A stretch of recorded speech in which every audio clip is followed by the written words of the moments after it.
आप सुन रहे हैं काशी का सफर आरजे ट्विंकल के साथ। मैं काशी हूँ, मैं काशी हूँ, घर घर शंकर, घर घर मंदिर, हर घर की अविनाशी हूँ। मैं काशी हूँ, मैं काशी हूँ। बाबा विश्वनाथ की नगरी काशी से आप सुन रहे हैं हेलो बनारस पे मुझे यानी आरजे ट्विंकल को, और आपने ट्यून किया है 91.2। और आज से मेरा और आपका साथ यूं ही बना रहेगा काशी के पन्नों को खंगालने में। और वक्त हो चला है कुछ जानने का, समझने का और कुछ समझाने का।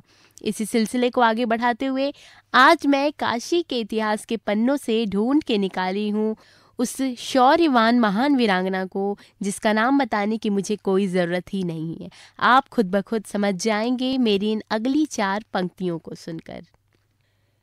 लक्ष्मी थी या दुर्गा थी वह स्वयं वीरता की अवतार, देख मराठे पुलकित होते उनकी तलवारों के वार। नकली युद्ध व्यूह की रचना और खेलना खूब शिकार, सैन्य घेरना दुर्ग तोड़ना ये थे उनके प्रिय खिलवाड़। जी हाँ, मैं बात कर रही हूँ वीरांगना लक्ष्मीबाई की, जिनका वास्तविक नाम मणिकर्णिका था। इनका जन्म 19 नवंबर 1835 में काशी के भदैनी स्थित एक मराठा ब्राह्मण परिवार में हुआ था। माता पिता जिसे प्यार से मनु कहकर पुकारते थे। पिता मोरोपंत और माता भगीरथी के आंगन में खेलने वाली मनु शुरू से ही बाकी कन्याओं से थोड़ा अलग थी। उनका प्रेम गुड्डे गुड़ियों में ना होकर के तीर कमान, तलवारबाजी, घुड़सवारी में रहा।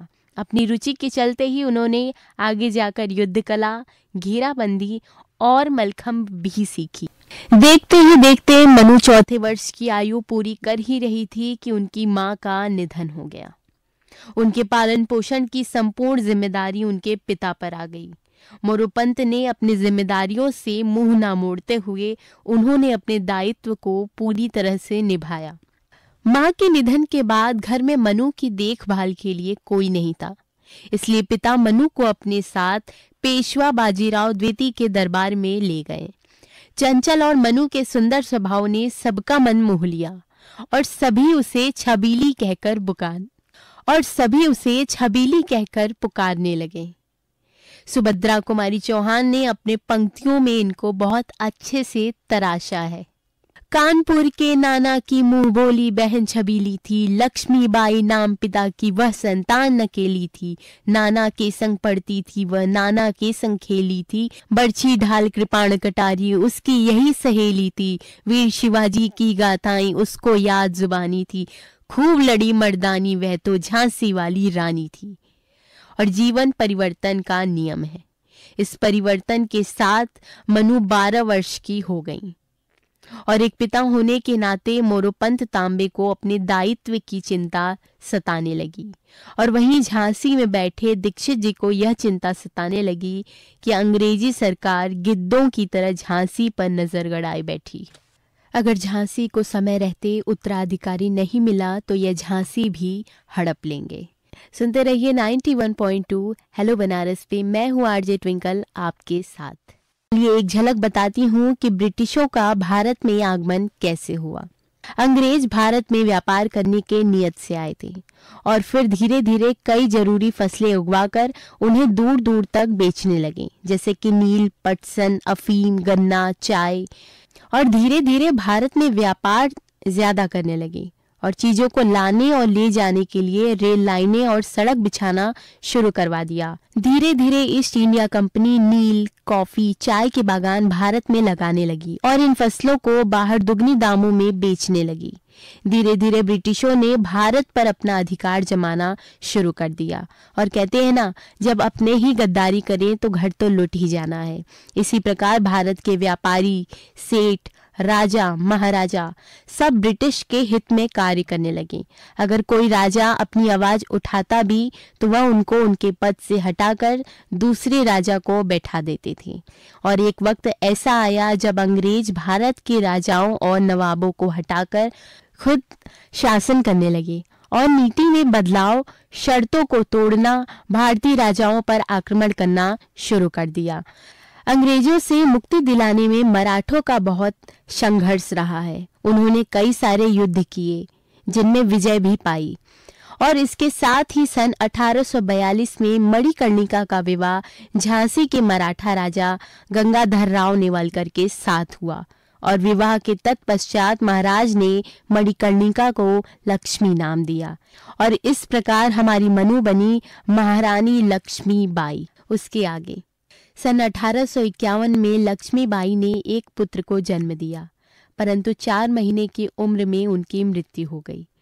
महाराज गंगाधर राव नेवालकर अपने पुत्र की मृत्यु से कभी उभर ही नहीं पाए और सन 1853 में महाराज की तबीयत बिगड़ने लगी और उन्हें एक पुत्र गोद लेने के लिए सलाह दी गई। तब उन दोनों ने मिलकर गंगाधर राव के भाई के पुत्र को गोद लेने का निश्चय किया। इस प्रकार गोद लिए गए पुत्र के उत्तराधिकार पर ब्रिटिश द्वारा कोई आपत्ति न हो, इसलिए यह कार्य ब्रिटिश अफसरों की उपस्थिति में पूर्ण किया गया और उस दत्तक पुत्र का नाम दामोदर रखा गया। पुत्र गोद लेने के ठीक 1 दिन बाद ही गंगाधर राव की मृत्यु हो गई और पूरे झांसी में शोक की लहर छा गई। उस समय लॉर्ड डलहौजी गवर्नर था और दुष्ट डलहौजी की दुष्ट आंखों ने अपनी कुदृष्टि झांसी पर डालनी शुरू कर दी। बुझा दीप झांसी का तब डलहौजी मन में हर्ष आया, राज्य हड़प करने का उसने यह अच्छा अवसर पाया। फौरन फौजे भेज दुर्ग पर अपना झंडा फहराया, लावारिस का वारिस बनकर ब्रिटिश राज्य झांसी आया।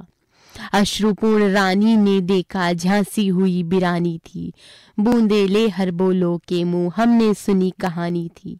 खूब लड़ी मर्दानी वह तो झांसी वाली रानी थी और उस समय रानी की आयु मात्र 18 साल की थी, परंतु रानी ने अपने धैर्य और साहस को नहीं खोया और बालक दामोदर की आयु कम होने के कारण पूरे राज्य का उत्तरदायित्व महारानी लक्ष्मीबाई ने स्वयं पर ले लिया।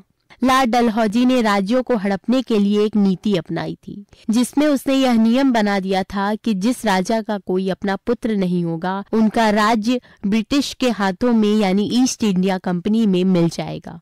और डलहौजी ने गोद लिए हुए पुत्र को उत्तराधिकारी बनाने से इनकार कर दिया।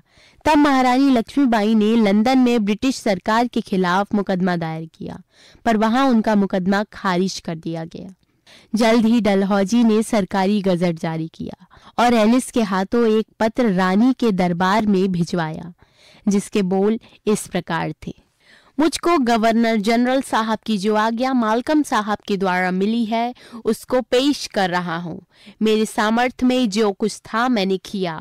हम सब गवर्नर जनरल डलहौजी की आज्ञा से बंधे हुए हैं। मेरी सिफारिश पर गवर्नर जनरल साहब ने बहुत उदारता का बर्ताव किया है। महारानी साहब और उनके कुटुंब को बचाए रखने के लिए 5000 मासिक वृद्धि की घोषणा पत्र में लिखा है। साथ ही साथ दत्तक पुत्र को गवर्नर जनरल ने नामंजूरी दी है। भारत सरकार की 6 मार्च सन 1854 की आज्ञा के अनुसार झांसी की जनता को सुख और समृद्धि बनाए रखने के लिए झांसी राज्य को डॉक्ट्री ऑफ लैप्स की नीति के तहत ब्रिटिश राज्य में मिलाने की घोषणा की जाती है। साथ ही साथ the East India Company order to the queen of Jhansi Maharani Lakshmibai जल्द से जल्द महल खाली कर दें। जिसका प्रत्युत्तर करते हुए महारानी ने खड़े होकर कहा, मैं अपनी झांसी नहीं दूंगी, मैं अपनी झांसी नहीं दूंगी। मैं लक्ष्मीबाई महाराज गंगाधर राव की पत्नी नवलकर वंश की वधू प्रतिज्ञा करती हूँ, जब तक मेरे शरीर में रक्त है मैं पूर्ण निष्ठा के साथ झांसी की सेवा करूंगी। और झांसी आप भी चाहते हैं और झांसी मैं भी चाहती हूँ। फर्क बस इतना है कि आपको राज करना है और मुझे आपकी सेवा करनी है। हमारी संस्कृति में पहले शांति फिर क्रांति को जगह दी गई है। आखिर अंग्रेजों ने हमें सिखाई दिया कि लातों के भूत बातों से नहीं मानते और ये राजभवन ये सिंहासन मुझे रानी नहीं बनाते, बल्कि झांसी के लोगों का प्रेम और विश्वास मुझे महारानी बनाता है। झांसी तैयार है किसी भी स्थिति के लिए। अगर युद्ध ही एकमात्र रास्ता है तो युद्ध होगा। अब झांसी विद्रोह का केंद्रीय बिंदु बन गया था। रानी लक्ष्मीबाई ने कुछ अन्य राज्यों की मदद से एक सेना तैयार की, जिसमें केवल पुरुष ही नहीं अपितु महिलाएं भी शामिल थीं।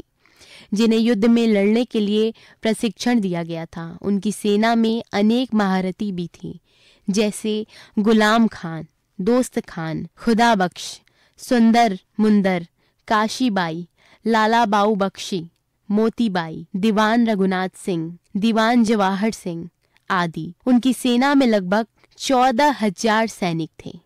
उसके आगे सुभद्रा कुमारी चौहान अपनी पंक्तियों में कहती हैं, महलों ने दी आग, झोपड़ी ने ज्वाला सुलगाई थी, यह स्वतंत्रता की चिंगारी अंतर मन से आई थी। झांसी चेती, दिल्ली चेती, लखनऊ लपेटे छाई थी, मेरठ कानपुर पटना ने भारी धूम मचाई थी। जबलपुर कोल्हापुर में भी कुछ हलचल उकसानी थी, खूब लड़ी मर्दानी वह तो झांसी वाली रानी थी। कान्हा और मंदिरा सखियां रानी के संग आई थी, युद्ध क्षेत्र में उन दोनों ने भारी मार मचाई थी। और कहते हैं ना, जब परिवार और दोस्त साथ हों तो किसी भी कार्य में असफलता नहीं मिलती। इनकी गाथा छोड़ चले हम झांसी के मैदानों में, जहां खड़ी है लक्ष्मीबाई मर्द बनी मर्दानों में। लेफ्टिनेंट वॉकर आ पहुंचा, आगे बढ़ा जमानों में, रानी ने तलवार खींच ली, हुआ द्वंद आसमानों में। जख्मी होकर वॉकर भागा, उसे अजब हैरानी थी, बूंदेले हर बोलो के मुंह हमने सुनी कहानी थी। खूब लड़ी मर्दानी वह तो झांसी वाली रानी थी। और इस प्रकार झांसी की रानी ने दिल्ली, लखनऊ, मेरठ, कानपुर, पटना इन सब पर अपनी विजय प्राप्त कर ली। अब उसके आगे, रानी बढ़ी कालपी आई, कर 100 मील निरंतर पार, घोड़ा थक कर गिरा भूमि पर, गया स्वर्ग तत्काल सिधार। यमुना तट पर अंग्रेजों ने फिर खाई रानी से हार, विजयी रानी आगे चल दी, किया ग्वालियर पर अधिकार। विजय मिली पर अंग्रेजों की फिर सेना घिराई थी। अब के जनरल स्मिथ सम्मुख था, उनके मुंह की खाई थी, तो भी रानी मार काट कर चलती बनी सैन्य के पार। किंतु सामने नाला आया, था वह संकट विषम अपार। घोड़ा अड़ा नया घोड़ा था, इतने में आ गए सवार। रानी एक शत्रु बहु तेरे, होने लगे वार पर वार। घायल होकर गिरी सिंगनी, उसे वीर गति पानी थी। बूंदेले हर बोलो के मुंह हमने सुनी कहानी थी। खूब लड़ी मर्दानी वह तो झांसी वाली रानी थी। सुभद्रा कुमारी चौहान उस वीरांगना के साहस को नमन करती हैं और लिखती हैं, रानी गई सिधार चिताब, उसकी दिव्य सवारी थी। मिला तेज से तेज, तेज की वह सच्ची अधिकारी थी। अभी उम्र कुल 23 की थी, मनुज नहीं अवतारी थी। हमको जीवित करने आई बन, स्वतंत्रता की वह नारी थी। दिखा गई पद सिखा गई, हमको जो सीख सिखानी थी। बूंदेले हर बोलो के मुंह हमने सुनी कहानी थी। खूब लड़ी मर्दानी वह तो झांसी वाली रानी थी। और मणिकर्णिका के तेज और साहस को शब्दों में बयां कर पाना मुश्किल है, लेकिन उनकी वीरता को याद रखने और समाज में औरतों को प्रेरित करने के लिए उनकी गाथा को बताने की कोशिश की है। और आज से हर रोज आप सुनेंगे बनारस के उन महान व्यक्तित्व को जिन्होंने काशी में तो जन्म लिया लेकिन अपना वर्चस्व पूरी दुनिया में दिखाया। और अब से हर रोज जानेंगे बनारस के स्वर्ण कला को। मेरा नाम है आरजे ट्विंकल और आप सुन रहे हैं हेलो बनारस 91.2।